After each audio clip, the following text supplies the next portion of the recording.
Apa maksud KD pada nama kapal-kapal milik TLDM?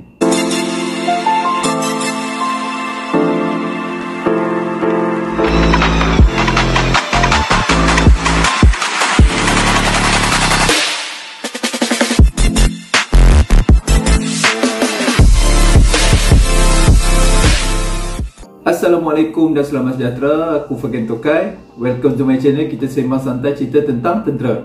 Korang semua apa khabar? Aku harap korang berada dalam keadaan baik. Kepada yang kali pertama sampai ke channel aku ni, aku seorang pesara tentera. Jadi aku kongsikan cerita-cerita tentang tentera. Kepada yang belum subscribe, aku harap korang boleh subscribe. Kepada yang dah subscribe, aku ucapkan terima kasih. Sepanjang aku banyak berkongsi cerita-cerita tentang tentera laut ni, cerita-cerita kehidupan di kapal, berkongsi video-video berkaitan kapal, ada banyak juga orang bertanya apa maksud KD ni kan. Jadi kapal-kapal dalam TLDM ni, nama dia mesti ada KD. KD Lekiu, KD Jebat. Kapal selam pun ada KD Tunku Abdul Rahman, KD Tun Razak. Jadi apa maksud KD ni? Jadi dalam video kali ni aku akan terangkan apakah yang dimaksudkan dengan KD. Aku yakin ramai juga di antara kita dah tahu KD tu maksud apa dan mempersoalkan kenapa. Takkanlah tak tahu kan. Tapi kita tak bolehlah bersikap macam tu. Sebab ramai juga yang tak terdedah dengan dunia ketenteraan. Ada yang baru nak meminati dunia ketenteraan ni kan. Jadi apa salahnya kita cerita walaupun benda ni mungkin ramai dah tahu. Inilah peranan aku sebagai seorang pesara tentera, berkongsi benda yang orang tak tahu. Walaupun macam aku cakap tadi mungkin ramai dah tahu. Baik. Jadi secara ringkasnya KD ni adalah singkatan kepada Kapal Diraja.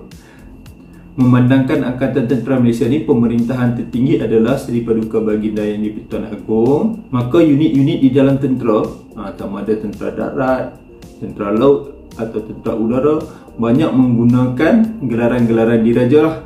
Tapi malam ni kita nak fokus kepada TLDM daripada segi kapal lah.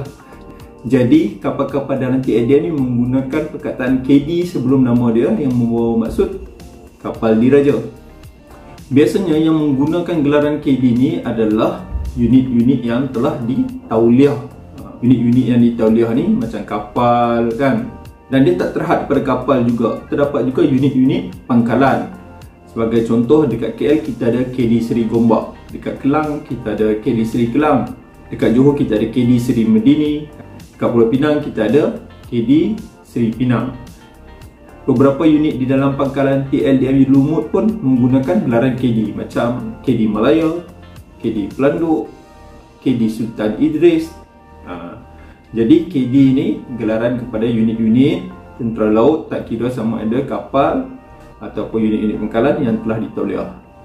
Sebenarnya menggunakan gelaran diraja ni adalah satu budaya di dalam tentera laut, terutama bagi negara-negara yang mempunyai sistem beraja.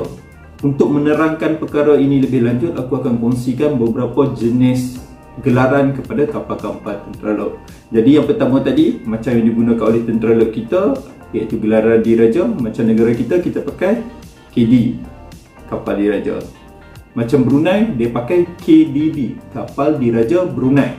Macam Thailand, dia pun gunakan sistem beraja. Jadi kapal-kapal dia menggunakan gelaran HTMS. Sebagai contoh, HTMS Chakri Narubet, kapal aircraft carrier dia itulah, H-Style Majestic Ship.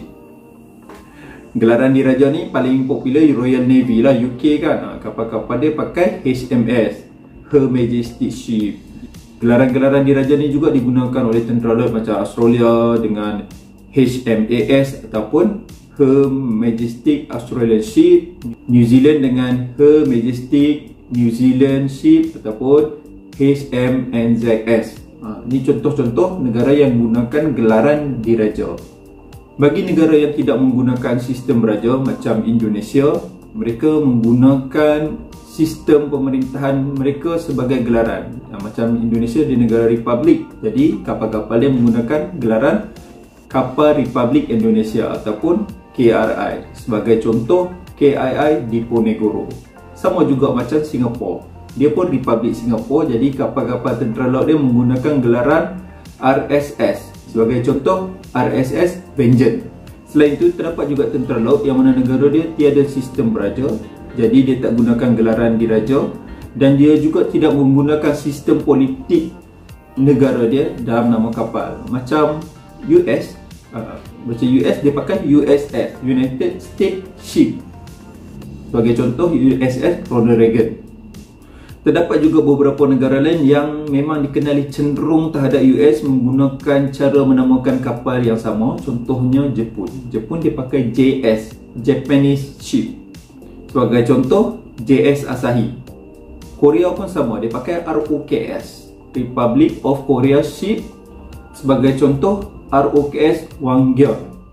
Jadi negara seperti US, Korea dan Jepun ni mempunyai persamaan dari segi menamakan kapal. Ada juga negara-negara yang meletakkan nama Navy di dalam nama kapal dia. Contohnya Tentera Laut India. Kapal-kapal negara dia menggunakan INS, maknanya India Navy Ship Vikram sebagai contoh. Konsep yang sama juga digunakan oleh Tentera Laut Pakistan, di mana kapal-kapal tentera laut dia menggunakan PNS ataupun Pakistan Navy Ship, sebagai contoh PNS Shah Jahan. Jadi India dengan Pakistan ada persamaan. Selain konsep-konsep nama kapal tentera laut yang aku sebutkan tadi, banyak juga tentera-tentera laut di seluruh dunia tidak menggunakan gelaran pada nama kapal. Maksudnya pada awal nama kapal tu dia tak letak apa-apa, dia terus saja namakan kapal dia dengan satu nama ataupun nama yang penuh lah. Sebagai contoh, kita ambil tentera laut yang besar macam Rusia. Rusia dia namakan terus nama sempena tokoh-tokoh atau panglima-panglima dia yang lalu lah. Macam dia namakan kapal dia Admiral Vinogradov, Admiral Chabanenko. Dia gunakan konsep macam tu. Dia tak ada letak nama pangkal, dia terus namakan sempena tokoh-tokoh dia. Macam PLA Navy ataupun tentera laut Cina lah, kita panggil People Liberation Army Navy. Dia pun terus namakan nama kapal dia dengan satu nama je, nama-nama tempat sebagai contohnya Kunming, Chansha. Dia tak ada gelaran dekat awal-awal nama kapal. Mungkin korang fikir Cina dengan Rusia ni ada persamaan sebab ada latar belakang komunis, tapi tak juga. Negara-negara Eropah lain ada juga menggunakan konsep yang sama. Contoh macam Perancis, kapal-kapal dia pun dia letak nama terus, Mistral, Lafayette. Itali pula pun sama juga. Untuk tentera laut Itali, kapal dia pun pakai nama terus, tak ada nama gelaran. Seperti San Marco, Carlo Bergamini. Tak tahulah pronounce aku ni betul ke tak. Tapi kalau korang Google ke, korang cari kan nama-nama kapal dia, terus nama kapal dia, tak ada gelaran-gelaran lah. Tentera laut Jerman pun sama. Kapal-kapal tentera laut dia guna nama yang singkat, tanpa gelaran, seperti Hamburg, Hansen dan sebagainya. Jadi itulah serba sedikit apa maksud KD pada nama kapal-kapal milik tentera laut. Maksud dia adalah kapal diraja, disebabkan negara kita ni adalah negara yang menggunakan sistem beraja, dan yang di-Pertuan Agong juga adalah pemerintah tertinggi angkatan tentera. Selain itu, unit-unit dalam Navy, sama ada kapal ataupun unit pangkalan yang ada gelaran KD ni adalah kapal dan unit yang telah ditauliahkan. Jadi dia mendapat gelaran KD. Tanpa pentauliahan tak boleh pakai gelaran KD. Sebagai contoh macam Pascal, sebelum ditauliahkan dia tak panggil KD Parlimen Hitam, dia panggil unit 1 Pascal dekat Lumut, unit 2 dekat Sampurna. Bila dia dah tauliah unit 1, dia dah tak pakai nama Pascal, dia pakai KD Parlimen Hitam. Jadi aku harap penerangan aku dalam video kali ini dapat memberikan korang jawapan kenapa kapal-kapal Tentera Laut Diraja Malaysia atau TLDM ni ada perkataan, ada huruf KD ataupun kapal diraja di pangkal nama kapal tersebut. Jika korang ada sebarang soalan ataupun pendapat, korang boleh typekan di ruangan komen. InsyaAllah aku akan cuba respon dengan sebaik mungkin. Sekali lagi, kepada yang belum subscribe, aku harap korang boleh subscribe. Aku ada kongsikan video yang baru setiap minggu. Kita jumpa lagi di video akan datang. Aku Fakin Tokai. Terima kasih. Assalamualaikum.